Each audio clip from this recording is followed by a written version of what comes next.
Hi, everybody, and welcome to the Kidney Coach YouTube channel. I am naturopath Fiona Chin, co-founder of Kidney Coach and Cargenesis, a range of supplements designed to support people diagnosed with chronic kidney disease. Whether you want to decrease your creatinine or raise your eGFR, we have supplements for you. And I'm joined again today by the beautiful, the wonderful Dr. Robin Rose. Dr. Robin Rose and I have been doing a series together on bioregulators and their role and effects in chronic kidney disease. But for those of you who haven't listened to us previously, and I highly suggest you go back and at least listen to the first one where Dr. Rose actually explains what bioregulators are.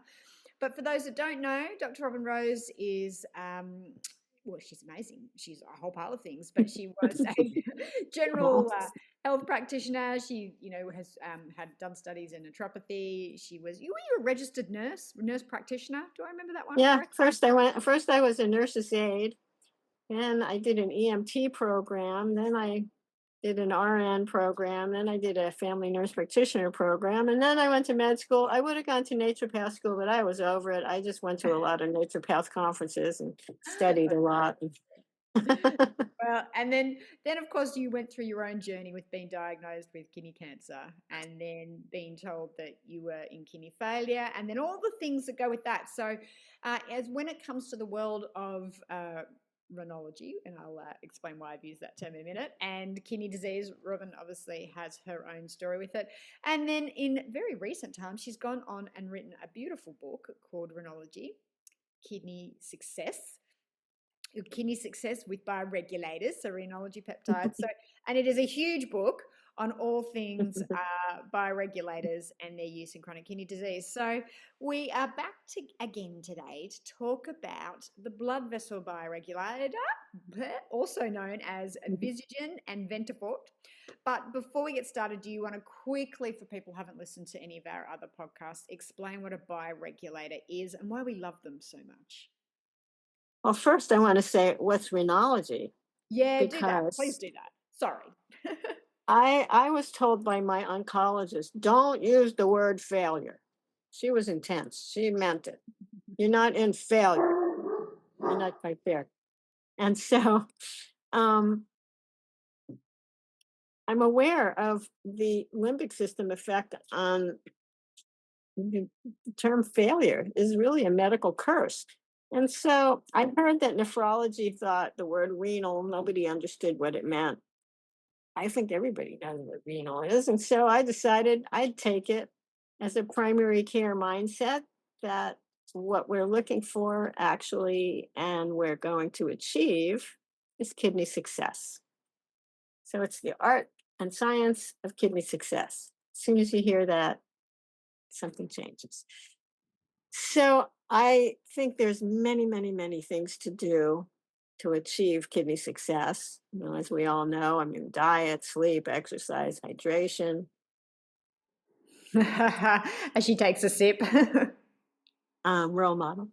And stress reduction, toxin reduction. Okay, I actually got from just at the beginning of stage 4, which is considered severe, up to about a GFR 50. Felt a lot better, but still not that great. And I discovered peptides. Mm. And then I discovered bioregulators. And I do this little, I grew up as a dancer, so I have to do the dance. They're small and they can get in the cell without much difficulty. Many molecules need a whole escort service. They don't. And they get in the cell membrane easily. Then they actually get in the nucleus. And the amazing thing about bioregulators is that they actually can stretch open the DNA, and lodge in the DNA, molecularly attach themselves, and reverse epigenetic changes. As soon as I heard that, it's like, huh? Because, Yeah. we're born with whatever genetics we're born with. There are things you can do to optimize yourself, but basically, you get the structure you got. But life has a way of damaging that genetics. And so that's epigenetics. So we think of the bioregulators as epigenetic gene switches. Take the damage, put it into repair to factory settings. And that doesn't mean, okay, now I can go out and eat all my Snicker bars and pizza and forget about it. I mean, it's still, there's an obligation to have like the tropism to health.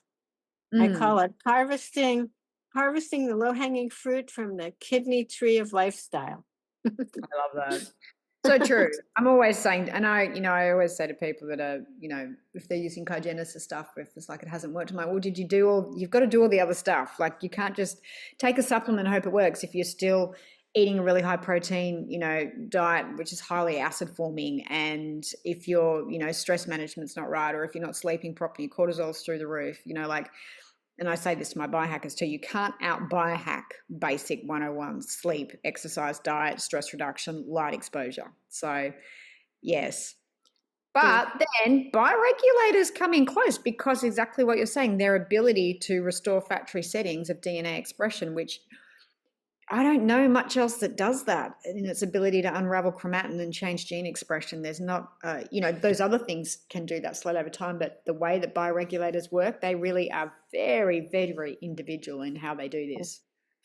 And the cool thing is, so, what I did with the book was realize chronic kidney decline slash disease is this array of effects on many, many, many tissues, and the relationship between the kidney and other tissues. You talk about the kidney brain axis, the kidney eye axis, the kidney thymus axis. And so these bioregulators mostly are very precise. In other words, they will hone to the tissues from which they originate from, and they're from animals that have been purified. They're very careful, with the prion diseases and heavy metals and stuff. You got to be careful. You can't just buy cheap stuff and think you're going to be safe. Yeah. But you know, and it's not entirely pure because we'll talk about it. But with Ventfort, it actually has effects on the brain. Well, there's blood vessels everywhere, so of course it will. And that's the segue to talking about, with kidney, the the the influence on blood vessels is enormous. I mean, the relationship of blood vessels to chronic kidney disease is the conversation. And we were just talking before we hit record that mostly, statistically, more people die from cardio complications having kidney disease than they do to proceed down the line to kidney failure. Mm. And that's so important. I mean, I share a specific statistic that I learned at one point, and realize this doesn't even include stage 2. No. So we'll say, okay, 13 million people are in stage 3. That same statistic offered 400,000 in stage 4.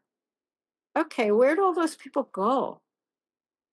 They died. They didn't like maybe some people got better, but for the most part, those people are no longer able to do their tree of lifestyle because they're not around. I mean, it's humbling. It's humbling to me to recognize I'm at such an enormously enhanced risk for cardiovascular issues that, it's motivation to get up and, do my Mhm.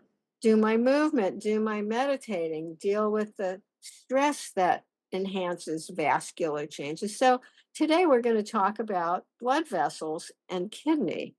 And I have another story. So my husband went to see the ophthalmologist who comes to my island. And I said, so, Doc, what's the relationship between the eye and the kidney? And he said, bleh. So I didn't like him. I wasn't going to go see that guy. Then we got an optometrist who came, this lovely woman. And I said, so, Doc, what do you see as the connection between the eye and the kidney? She's like, everything's similar. They're both blobs of blood vessels. I said, sold. She's still on I that. like you. I mean, and I can talk about this stuff as an intelligent conversation that me with now mild to moderate CKD my eyes are vulnerable to the decline in kidney. And every one of us who has this issue has to know that, Mm. and listen to the messages, because these molecules are running around talking to each other and to the different organs. It's quite stunning. And so I love the idea of having a bioregulator that can protect blood vessels. And walk me through, because I know people want to know, for those that don't understand, why is it that people are far more likely to die of a cardiovascular event when they've been diagnosed with CKD? What is that link? So Walk me there's through that. many. I mean, Yeah. there's many, and I'm still learning. I mean, just today, I sat down with my book. It's, I love that I'm you learn learning. from your own book. That's brilliant. I'm learning. I mean, so I saw this term that talked about calcium phosphate crystals. When we spoke about bonotherc, about the parathyroid and the calcium phosphorus issue. It is, among other things, blood vessel. So I took some notes for myself, which I wanted to share with you. It's like calcium and phosphorus are necessary. They're not our enemies. What the problem is with the function declining, the way our bodies deal with these molecules becomes dysregulated. And so the calcium I can talk. The calcium phosphorus crystals can actually the calcium and phosphorus will crystallize, and when that's happening,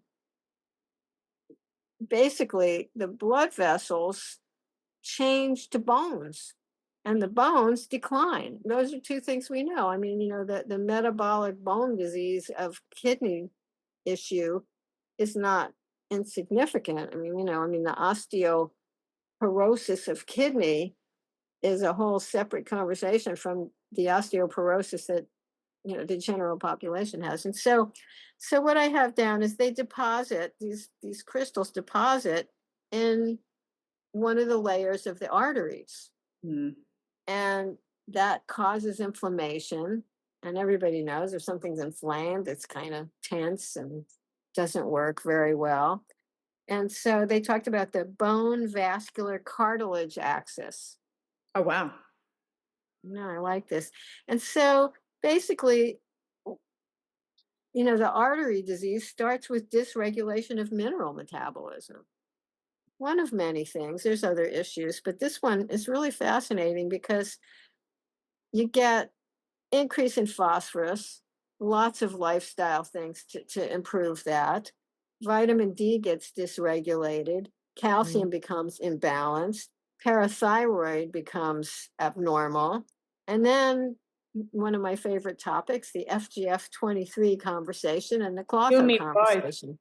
You and I are obsessed with this pathway and the clotho pathway. I don't know many other people that get their rocks off on this conversation, but No, I I do. know. I mean, it's so important. And I've said this before. I mean, I was in a study group with a lovely group of nephrologists, and I was talking about phosphorus. They ridiculed me. Oh, come on. That doesn't have anything to do with early kidney disease. And I'm like, oh my God. So I have a whole chapter about this because yes, it does. My latest thing is listen to the whispers. It's like if there's a subtle whisper and I don't listen to it, I just blew off, the divine intervention that said, "Hey, I can help you." And so, okay, so we have what's called transdifferentiation. So vascular smooth muscle cells, blood vessels contract and and dilate. That turns into stiffness. They become Mm. like bones. They're hard. And these crystals aren't inert. They start creating inflammation. And then I wrote, so what? Arterial stiffness means high blood pressure. The heart muscle itself actually starts getting stiff. Pulse wave velocity increases. That means our arteries are stiff. There's Mhm. more heart attacks and strokes. No one.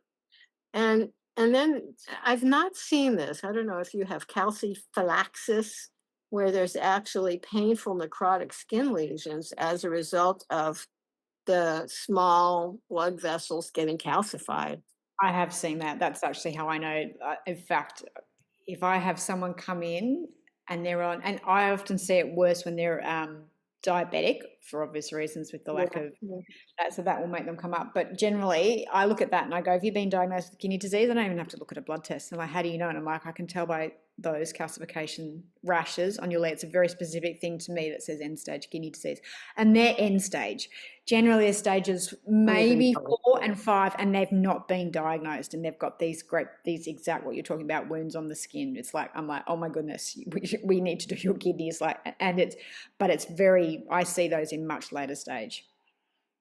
Yeah, yeah. I mean, it's crazy. And so, there's ways to figure this out, and there's things to do about it. And so, the other interesting thing I came up with is that FGF-23 is kind of an adaptation as the phosphorus goes up.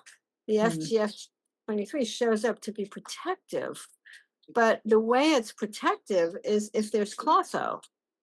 yes. Without clotho, which drops in kidney disease, then it actually starts hitting up the nitric oxide synthesis, which means more constricted blood vessels.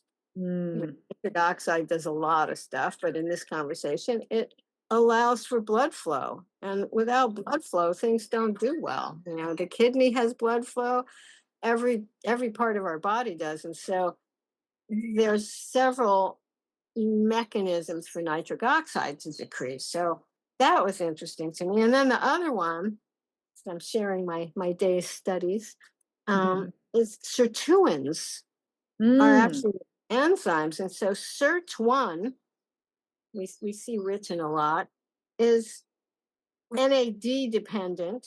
It's an enzyme that helps prevent fibrosis.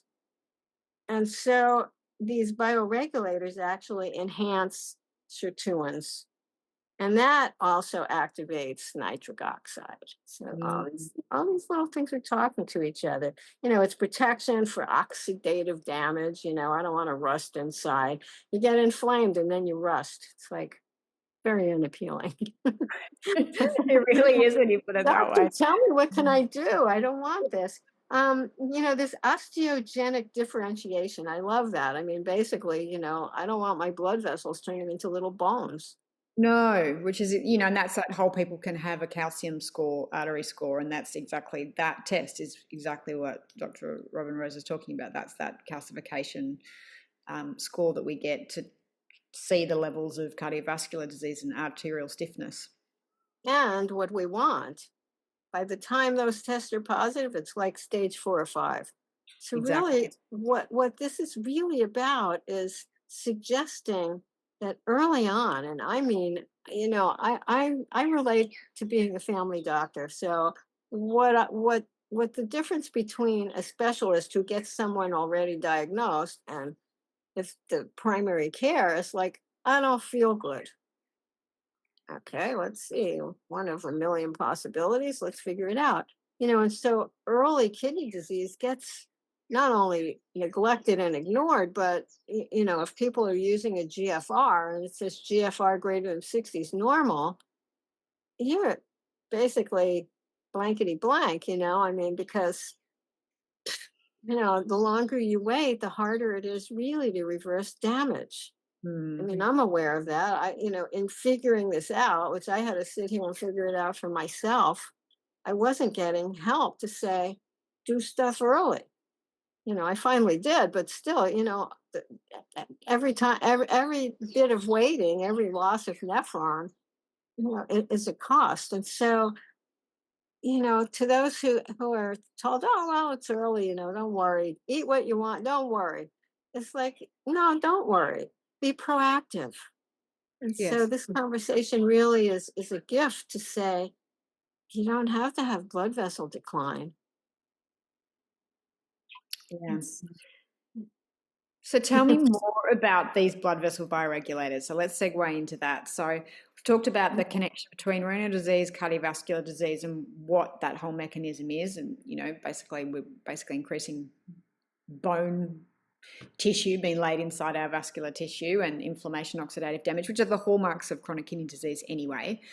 So, and then you spoke sort of briefly about how nitric oxide works, and then obviously the FGF23 clotho relationship, and then SERTs. So now walk me through the bioregulator and exactly how this works on all those pathways to reduce kidney disease. And I will say, while you're thinking about how to answer that, I would say the blood vessel bioregulator I use in everything, because there are blood vessels through every tissue and organ. So if I'm working, say, with MS or Parkinson's and I want to enhance brain function, like you mentioned earlier, we've got to improve blood flow up into the brain. And so I want to improve the quality of that. So I use a blood vessel bioregulator very early on. If I'm working with liver disease, I'm using blood vessel bioregulator. Like it goes and rotates all the time. And I'm normally using blood vessel bioregulator with whatever organ I'm addressing and stacking them together. And I may go on and off them, but the blood vessel bioregulator for me is probably the first bioregulator I go to and use with everybody, interestingly. Yeah, exactly. I do too. I mean, and it's amazing because there's several classes of bioregulators, and so there's some that are synthesized, and those actually can be injected. They can be oral because they're small, and so they can pass through the stomach without getting broken up, because they're the size of things that get broken up. Yeah. Which is cool. It's like little teeny things. And for some people that's preferable because they don't want to do any animal products, and we have some patients who won't. And then the next class is actually animal based, and so they're a little bit bulkier. And so oftentimes when people are acutely ill, you'll use the synthetic ones. They're just streamlined.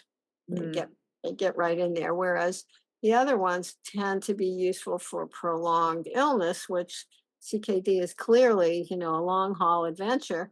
And, over time, cycling these different bioregulators kind of just, it's like cleaning house. I'm going to do that room this time. I'm going to, it's like you're doing cleanup, and each case is kind of different.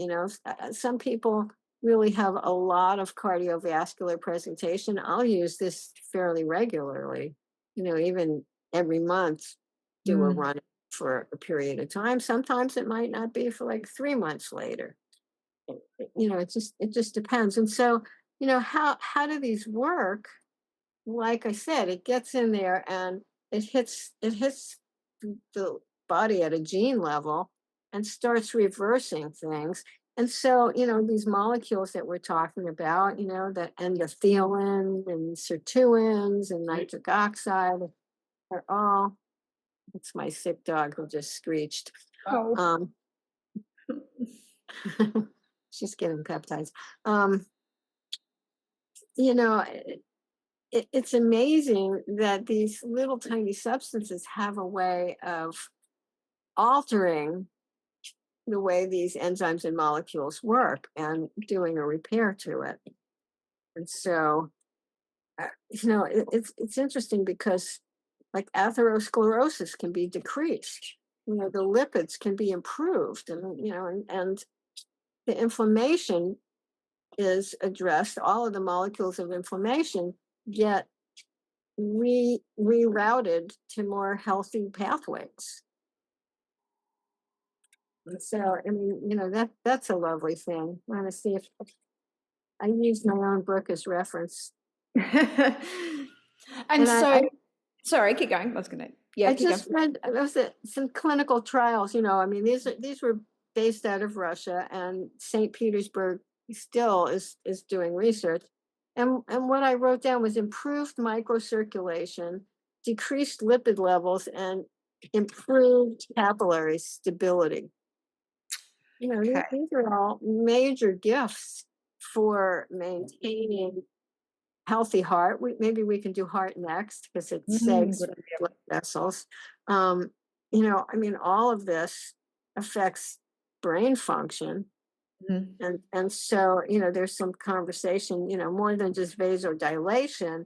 There's actually the action of the blood vessels. Protein synthesis in the cells is what the bioregulators are doing. In other words, if the gene is supposed to be producing a certain protein, but the gene isn't really working, that protein will be diminished or absent. And so the bioregulator comes along, rekindles the ability to put out these proteins that are protective. Can be enzymes, can be building materials to repair damaged tissues. I mean, if you realize like how much is going on at any moment inside your body, it's a metropolis in there of crazy busy stuff. And so what else do I want to say about these? You were talking Normalizing. before about the NOx pathway, and it works on NOS. Yeah, yeah, which is quite stunning because, I mean, nitric oxide, learn to love arugula. It's the best source. It's my next blog post. I'm going to write about arugula. I love arugula. Um, eh, I was shocked when I first, there's these little salivary test strips you can use. He was like Yep. down, down, down, down. And it took a long time to actually reclaim it. Supplementing with a nitric oxide supplement. And there's some I don't like for kidney. There's ingredients that I've looked up that I'm like, no, no, no, no, don't use that. BPC 157 enhances nitric oxide. That was actually what hooked me into peptides at all in the first place. I heard that. I was like, I'm interested. And then I learned about pilotax, which we've talked about, and it's like, yeah, that's a kidney one, but you can't just leave it at that because there's certainly a lot more going on, in all of the different cells. There's so many cell types. I forget the number, but lots of different cell types in kidney, which means there's a lot of things to address. It's and I did get some more information about the retinalamine and pilotax. It's like, don't worry about it. Just use one or the other was the answer I got. And so like they've done studies in St. Petersburg looking at patients for various ages with atherosclerosis. They have hypertension, they have, ischemic heart disease, meaning the blood vessels serving the heart are not functioning or they're blocked. And so the heart muscle itself is compromised. Memory impairment caused by cerebrovascular disease. In other words, if the flow to the brain is compromised, that's going to alter how the brain works. So, that also affects emotions. So we have a big array of, the who cares about blood vessels is an enormous conversation. And what they found was these people did better. Their cholesterol levels improved, their triglyceride levels improved. They were able to find, like, the purple things that some older people get. Oh, Those yeah, were yeah. going away. Purpuric, which I think has to do with uremia, actually. I Oh, think it, interesting. I wondered that. Again, that's one I see in people a lot on obviously blood thinners and bits and pieces like that. You'll see that a lot. Both But Tang, yeah, Shawu is amazing for that. It yeah. actually is a capillary stabilizer as well. Interesting. And so, what was I about to ask you? With the blood vessel bioregulators, it's so fascinating because what I'm hearing is you also talk about it improves lipids. Now, when we think about blood vessels, we think about liver and cholesterol and lipid oxidation and the way that all works. So when you say that we're seeing in studies when people are put on, whether it's Visagen or Ventafort, and we're seeing an improvement in lipid metabolism from using blood vessel bioregulators, do you know that mechanism? How is that working? Is that a direct reduction in oxidative stress sitting inside the endothelial tissue? I that think likely. I mean, that's an interesting question, and the true answer is I'm not sure. And also that, I mean, like there's effects on the brain. I mean, Yeah. some of these blood vessel bioregulators help with Alzheimer's. Okay, so my guess is it's also affecting liver function. And I would also say I would include liver, and, Yeah. and do that, in other words, like heart, blood vessel, liver, parathyroid. Yeah. Makes sense. Nice little combination, and there's a Russian company now making some nice three bioregulator combinations that make it easier. It's only one pill to swallow. Yeah.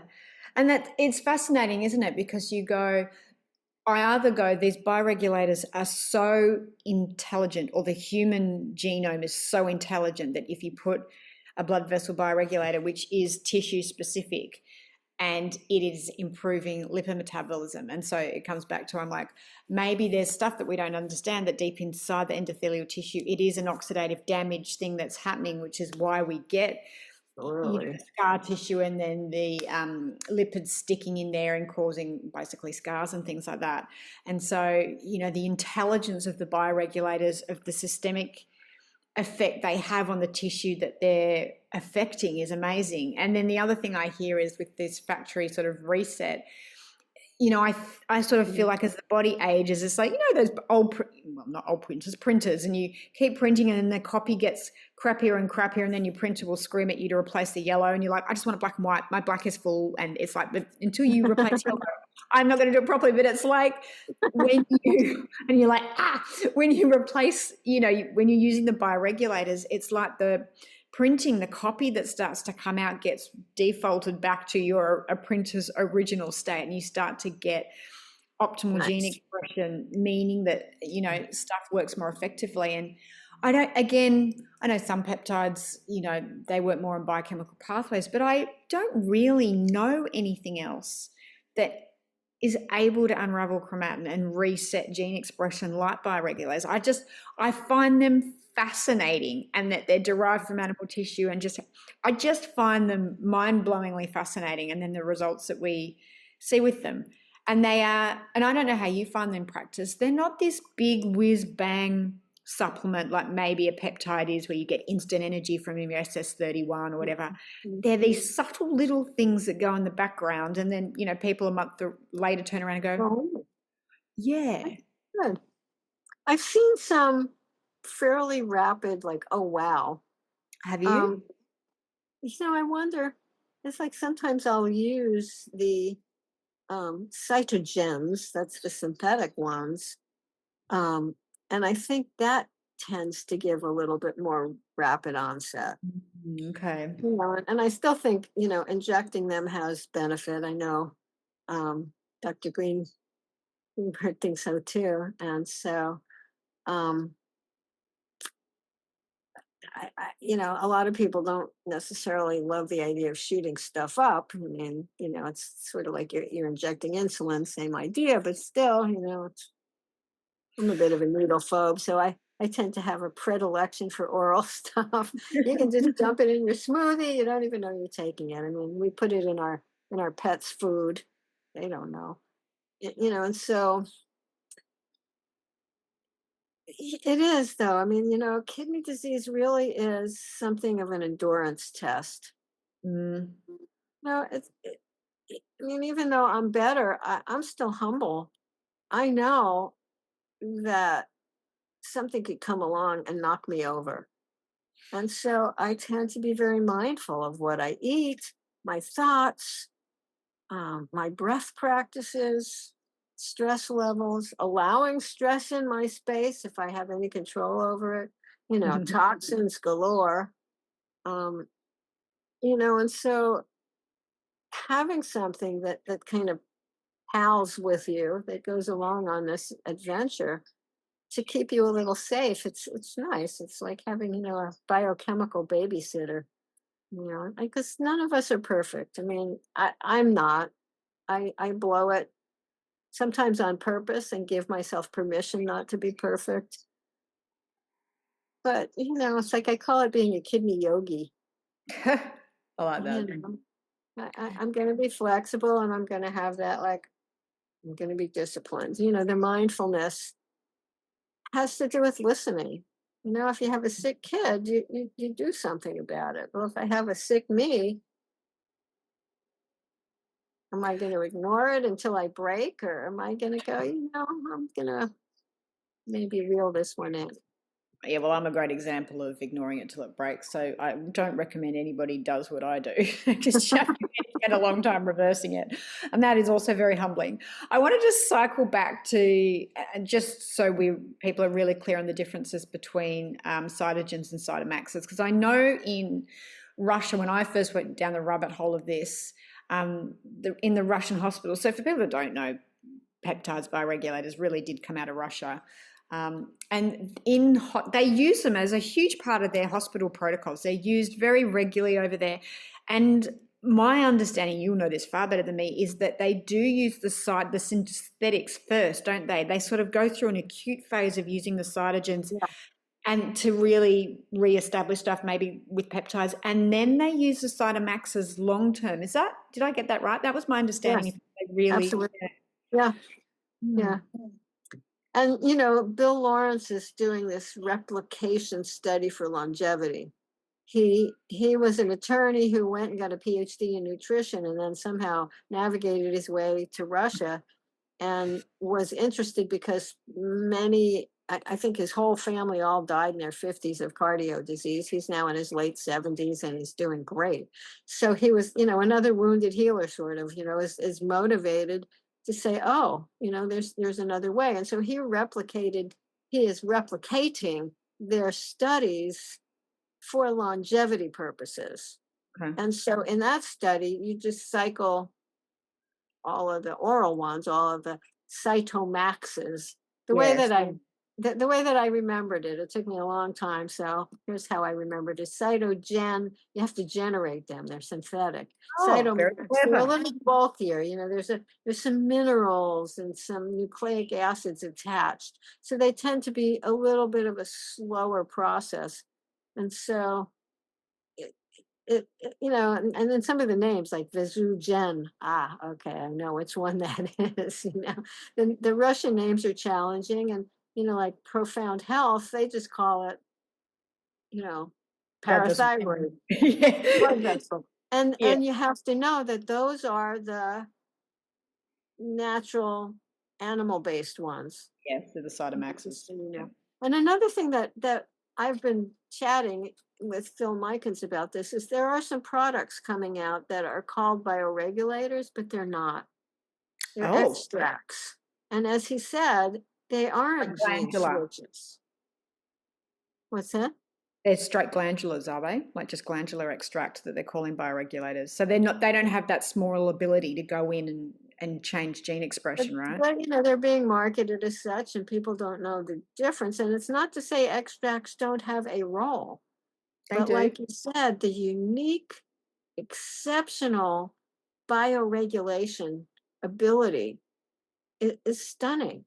And especially, with stick with the vascular thing, there's vascular aging and, there's senescence. And these bioregulators actually can reverse the molecules of senescence. It's amazing. And so, there's a place for a lot of other stuff. But this is just, a concept that you and I both are just like, wow. I mean, this is so useful. And again, you still got to do your other stuff. You still must be mindful, and yeah. Yeah, I feel like I don't know what's a good analogy. I'm trying to think of one, but it's like you still need the good raw material to be able to put that lock and key in and optimize it. It's a bit like, if you've got a nice lock and key, but inside the house you're a hoarder and you've got McDonald's wrappers everywhere and, alcohol cans and, the toilet hasn't flushed for 20 years and you open it up, shit's going to fall out versus, if you're nice and clean and eating organic and you unlock the door and, the beautiful aroma comes out and the flowers are growing. It's a very different experience. So maybe it's the shit inside your house that you're going to unlock. Maybe that's how my best analogy. I don't know, but yeah, you're absolutely right. There's no point unlocking stuff if you haven't clean the house basically. So yeah, that totally makes sense. So back to our blood vessel bioregulator. What else do you want to say about it, Robin? I know it's like I say, you've got all the studies, and I just, again, they're just so mind blowing to me about just what these little things can do and how they work. But is there anything we haven't discussed? Any other roles of the blood vessel bioregulators that are really pertinent to kidney disease? Is there particular types of kidney disease maybe that you would use them more, like ANCA vasculitis and things like that? Is that when you'd be like, wow, okay, they're going to have... Absolutely. But I mean, if you think about it, the biggest international reason for kidney decline, and I don't think it's the only one, obviously, but is diabetes. Yes. Diabetes is a blood vessel assault disease. So with that, frequent use, I mean, I might even have people in that bad of a shape do it for 3 months straight. Yeah. Without cycling it at all, and then kind of reassess. And we know the whole hypertension congestive failure issue is another enormous piece of CKD. Things like autoimmune diseases also because of the inflammation. So there's blood vessels. I mean, I can't even think of a situation where this blob of blood vessels wouldn't benefit whatever the hit, whatever the cause, with with the awareness that you might. I mean, I love the term the Russians use. They bundle them. You would bundle together. At some point, pretty much all of them. That's the point of my book. Is at some point the thymus is involved. Eyes are involved, but in this story, cartilage is involved because the blood vessels can have decline in cartilage. Liver, because we know the relationship with lipids. Heart is obvious. Kidney is obvious. Pancreas is obvious because of the diabetes risk. And those who don't have diabetes to start with are at enhanced risk to get diabetes because of kidney disease, because, the insulin resistance and inflammation and the AGEs leads right to it. And this always ends me up saying, add carnosine. Yes, I know you love carnosine. And actually, I wanted to bring the term that you said to me before, and I've not heard it before, and I don't want to steal your thunder. So do you remember the term you used with the what they're starting to realize with the cardiovascular metabolic? Oh, yeah. I mean, we don't steal it. It's beautiful. I love it. Well, we talk cardio-renal. That we know. I mean, so now there's a new one, which is Cardio-Renal-Metabolic. And so, I talk about fragmentation. Medicine is fragmented. You go to see the specialist for this piece and then that piece and that piece, and they're not necessarily communicating. This one gave you something that's bad for that. Fragmentation is dangerous. And so I talk about being the defrag, computer term, but it's like I want to defrag the body. I want to defrag the kidney decline conversation so that we know that the kidney bone is connecting to the liver bone. No, I love that. That cardio-renal-metabolic, for me, is the closest thing I've heard that sums up actually what is happening in CKD. And it's exactly that. It's a cardio-renal-metabolic disease. And metabolic disease, and I can't remember if it was you I was talking to about this or maybe Lindsay when we were podcasting, but the amount of patients, young guys, because I do a lot of the longevity biohacking stuff, and these guys will have normal glucose, but high end. And then you'll see ureas maybe bumped up and over and back down again, and EGFR looks completely normal. Ferritin might be slightly high, but ESR is normal and HSCRP is normal. And I look at this through a very different lens these days, and I go, they're pre-metabolic. It's just not showing up enough in tests. Exactly. And we need to be and really God bless it that we can step in and do something before it turns into your eyes and your fingertips and your toes are going away. I mean, it's utterly stupid how we wait so long. We really do, especially with kidney disease. Kidney disease is the worst. I want to add this. This is like, I'm so excited about this. This is like my latest. My next level of passion is kidney tubules. Mm. I mean, and we don't monitor. I did a consult for a patient with someone who had ordered a beta 2 microglobulin, Ooh. and it was elevated. I mean, this has been my thing lately. I'm talking about we need to monitor tubules because the tubules go first. GFR, glomerular filtration rate. Okay, glomerular filtration's critical, but it often is secondary to the tubules going Yeah. bad. And the tubules are the discernant that decides, what do I keep? So the glomerulus throws everything in the urine, throw it all out. I tend to like piles of stuff, so I'm like, wait a minute, don't throw that out. So then there's the resorption skill. That's what these tubules like. No, actually, I want these. That nah, throw that one out. I mean, it really. I love that cartoon in my head of what it's doing, and it's complicated. I'm still really weaving a vision together about this, but because it's huge in stage 2 and it's not diagnosed. Kidneys are fine, no problem. I'm going to go do whatever I want. Oh, actually, you're in decline. It just hasn't messed up your glomerulus yet. Mm. That's Do you exactly care? right. And so I've been having fun with this beta 2 microglobulin because it's available. And if Mm. it goes up, that's saying, so here's the difference. I'll share this because I'm really loving talking about this. There's proteinuria, right? Mhm. Glomerular proteinuria. So, the podocytes are the cells of the glomerulus, and it's beautiful and it allows things through. Well, big proteins shouldn't get through that. When they do, and they're in the urine, that's a problem. Proteinuria is huge risk for bad prognosis. But I learned this recently. I had never seen it, never heard anybody talk about tubular proteinuria. Mm.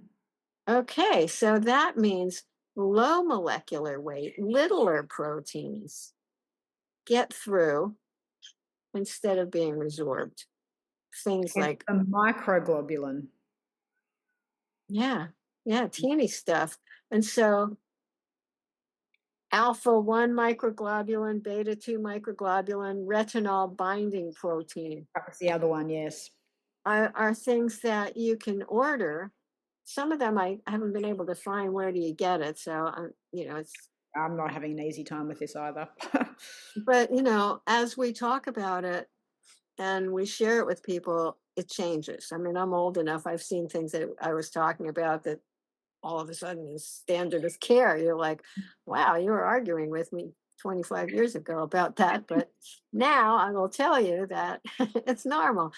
So what we're doing is really frontier and making it available to people that with your desire for health and your willingness to hydrate, Ha. to meditate, stay calm, work with the stresses, you know, quit putting toxic stuff on your body, on your nails, in your house, in your food. I mean, there's stuff to do. So it's okay. Oops, I just knocked my pillow off. Um, it, it's really an amazing opportunity for all of us to pave a way. Mm. Maybe the next generations won't have to go through all of this. That will be great. I mean, there's way more awareness now to even notice. I mean, I hear people asking me for assistance with their stage 2 patients. Oh, Yeah, which is okay. fantastic. I Yeah. mean, that's wonderful because, yeah, to find out you have CKD stage 4 and you didn't even know it. And No I one mean, I flagged see these you. cases, I look back, it's been obvious for a long Yeah. time. And I'm like, oh, so, our passion is, yeah, you have to go through the anger about it. I mean, I did, I was just disgusted. And now I'm more inspired to say, all right, now we know. Let's Do make better. this known and let's change I can only change my own habits.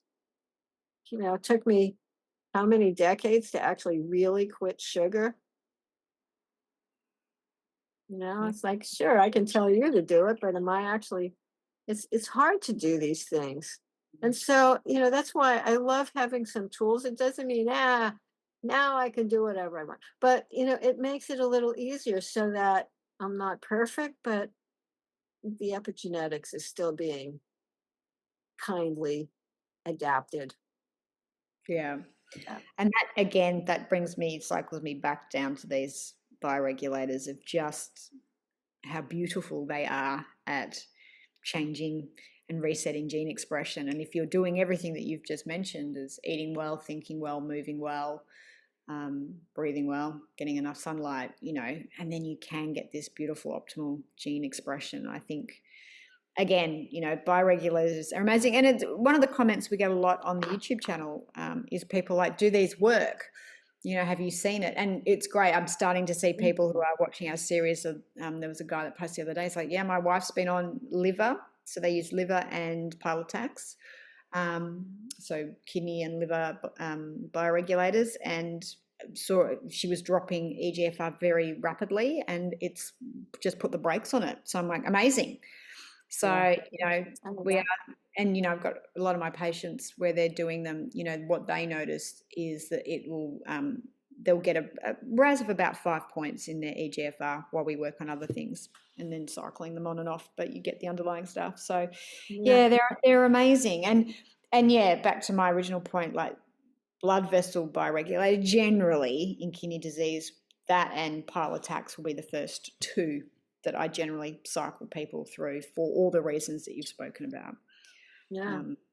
Yeah. And I loved kind of putting this calcium phosphate crystal mindset together with the Bonotherc, Mm, which is parathyroid, because all these things are all, they're all having a conversation together. And so, it made sense to me, like, oh, of course, we'll have a brain bioregulator sometimes.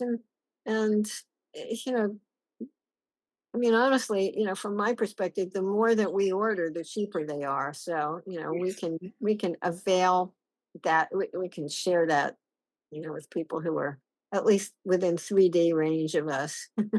But it's an amazing thing, and the cool thing is you come to a point where you might not need them. In other words, you can get that repair, and then there is bioregulation with mm, good sleep and good diet and good thoughts. I've been working some with the energetics of joy, of mm. gratitude, of generosity, of acceptance. That these all. I lost my notes, but I've been working on this. Like, what's medicine? Medicine shifts physiology. Well, if you actually change your brain waves, that does change your physiology. It's real. It's in the Bible. It says so. It's true in in my life and body. And patients tell me, I'm doing a gratitude journal and I feel better. Yeah, and there's enough science that this isn't woo. And for anyone that doesn't know, I worked for Dr. Joe Dispenza for forever, and they've brought out the movie The Mm, Source, and the research that they are doing, with inner science is, they are proving the reversal of, people are tall, like, and it's stuff that you're like, that's not possible. People are coming out taller. I mean, I was speaking to Dr. Morgan Camp, who's been on here the other day, and he ran a gene test and ran it again. And he does a lot of these energetic practices, and his mitochondrial DNA looks completely different. Like it's a different person's gene set. Now, normal awesome. Western science will tell you that's not possible. Morgan's still Morgan. He just did all this stuff energetically and totally shifted gene expression. Yeah. And there are people doing some really cool stuff with that. Him being, one of them who's worked out how to do this sort of stuff, and meditation and all the stuff. Dr. Joe says his exact words are, you need to become a completely different person, and that it is actually as simple and as complicated as that. You need to move out of the gene expression of someone who's expressing ill health into someone that's expressing, full health. And I haven't worked that one out yet, but I do know that joy and gratitude and generosity, I think, is also a big one, and love and, acceptance and all of those kind of things, and surrender play a massive role in being able to shift your quantum blueprint, for want of a better word. But science is starting to catch up to this. Like I say, Joe Dispenza is paving the way in the research around that, and it's going to be interesting to see what comes out in the next 10 years around this sort of stuff, and where medicine And moves behind it segs with the heart and the blood vessels, because the whole thing in Chinese medicine, joy, heart. Yep. heart, and discernment of kidneys. And so, all of this, I mean, the metaphysics of it is real medicine. And maybe allopathic medicine is one of the rare systems that doesn't know that. Yes. And everybody else talks about it. Everybody else talks about it. Yeah, that's a good point. And, that back to the bioregulators, when you are operating from joy, gratitude, and all those kind of things, again, you've got that energy inside the cells. Imagine opening a house that's full of those kind of things. If you're using bioregulators to unlock that key and you're exuberating that energy, you unlock more of that, versus if you're full of fear. And again, I get chronic disease, it's easy to be in fear and fight or flight and, cortisol response and poor me and victimhood. But again, you unlock that energy from the cells. And so just as much as eating well and doing all those things, I'm always glad you mentioned this. And, pretty much everyone we podcast with knows this as well, is like that stuff is equally as important and sometimes can be the missing key for people. Yeah. Yeah. I mean, I learned these are like creative. Yes, there was a little book, Creative Visualization.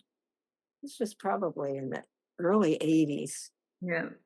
And I love that. I mean, I've used that in my practice for years, like with a cancer patient, with the cancer kids, envisioning little Pac-Man, and it's fun. Oh, it's, drawing it. I mean, I use artwork a lot to express how am I feeling. There's this process called neurographics that you don't have to be an artist. You just like scribble something and then fill it all in. And, there's so many ways to achieve kidney success. And success doesn't necessarily mean, oh, my numbers are better. How am I? And as I connect with the source connects with me, it's kind of a trajectory. And so it really is about joyous embrace of health. I came up with this other idea of like, the altar and sacrifices, this is somewhat biblical stuff, and how it relates to health. That for me, I've sacrificed things that I love that aren't good for me. And so I have this image of the altar of holy, whole health, and that it is a sanctified state. Health is a serious spiritual state of a gift. And so to offer of myself, to be willing, like, what's it going to take? What do I need to do? And am I willing to give up something to gain this? What's it worth? And so I really don't like the term cheating. That people talk about, oh, I had a cheat day. And it's like, who are you cheating? God? I mean, it's like, who are you cheating? Your blood cells? I mean, you choose. And some days I choose stuff. I went out to eat, which I hardly ever do because I don't appreciate the oil they use and it's not organic, but I did it, went with some friends, and I ordered the gluten-free chocolate dessert. I felt terrible the next day. It's like, what did I do that for? I'm not doing that anymore. So, maybe I will, but, took some extra carnosine and thought, okay. And it's all choice. And I love that analogy. I think that's really good. And so I'm going back to this blood vessel bioregulator, and I think this is such a beautiful conversation. And it's perfect, Robin. So is there anything you want to add about the blood vessel bioregulator that we haven't covered that you think is important part of this conversation? I think ultimately realizing how important it is. I'm Mm. not denigrating that, I mean, feel your own pulse, look at your capillary, I mean, become like loving your body is like kind of loving your kid. Or, I mean, I have a dog that got attacked and has been sick, and so I'm constantly like, let me see. I do that with myself. I'm like, how's this? And so really like the body meditation, the awareness, what is what's the flow? And then the awareness of blood vessels when you're doing breath practices. We know it affects the nervous system. The 4-7-8 is the popular one these days. I'm a little bit extremist. I like 4-8-16, that Oh, long wowzers. out breath.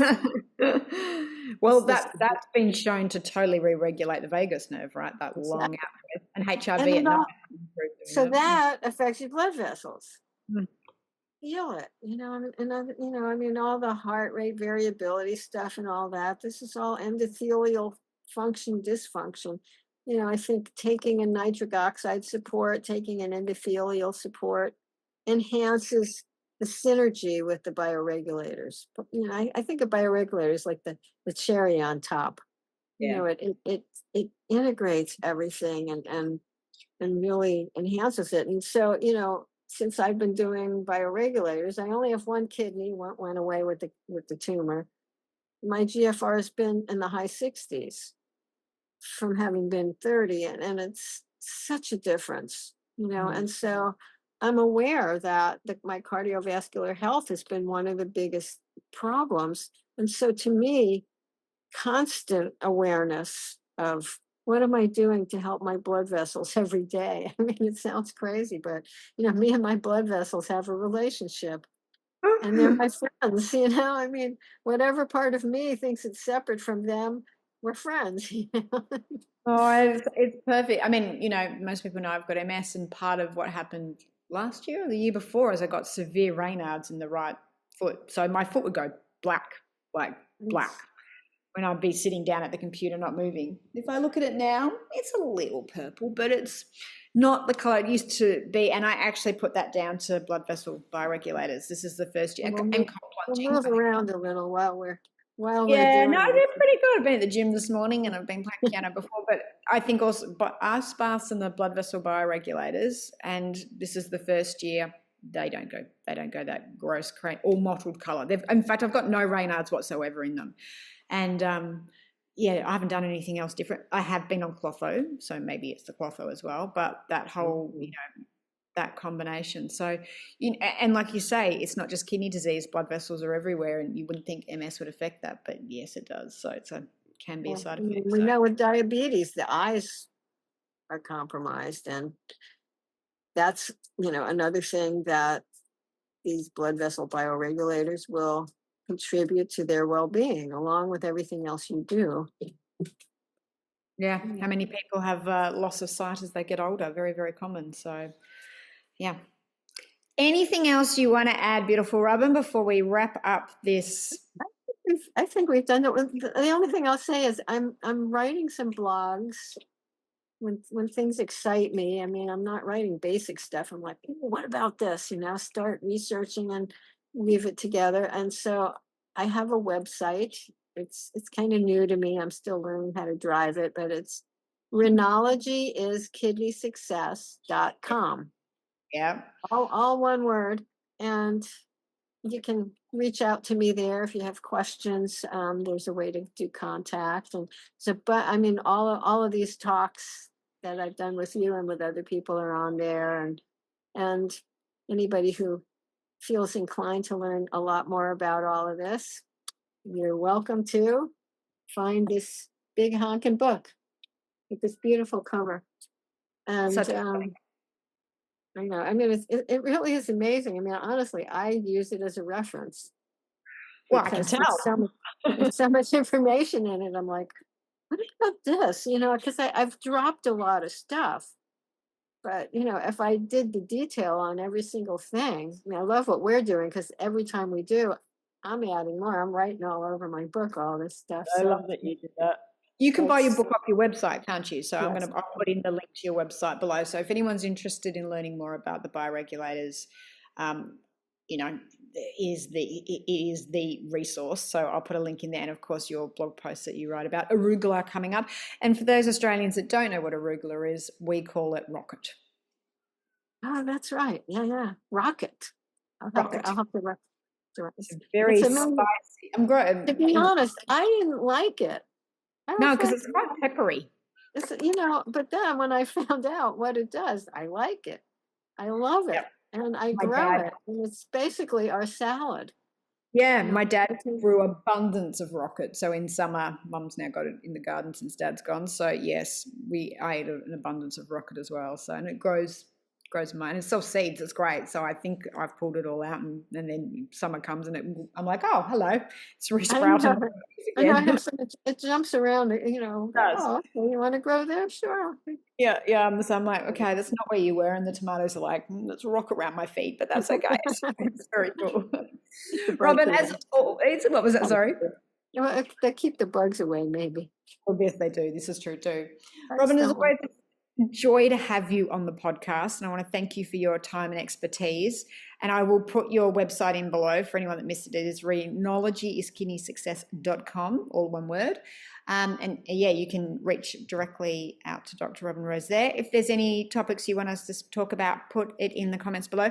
We are working our way through the bioregulators. It sounds like heart is next.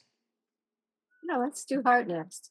Let's do A heart. good shake from the blood vessels or Blood vessels to heart, and then I know people are wanting pancreas with the diabetes, so maybe we'll do that one after that. So, good idea. all right. And Thank for anyone you. that wants to know more about what we do, make sure you head to the new website is up and live. So to www.kidneycoach.com, you'll find us all over social media. We're also putting up posts and all of that sort of good stuff there. And make sure you hit subscribe and like. That way you'll get notified anytime we put up more information. Robin, as always, it's a pleasure. And for everyone listening, I want to thank you for being part of our community. We will see you all next time. Bye. Thank you. Aloha, everybody. Aloha.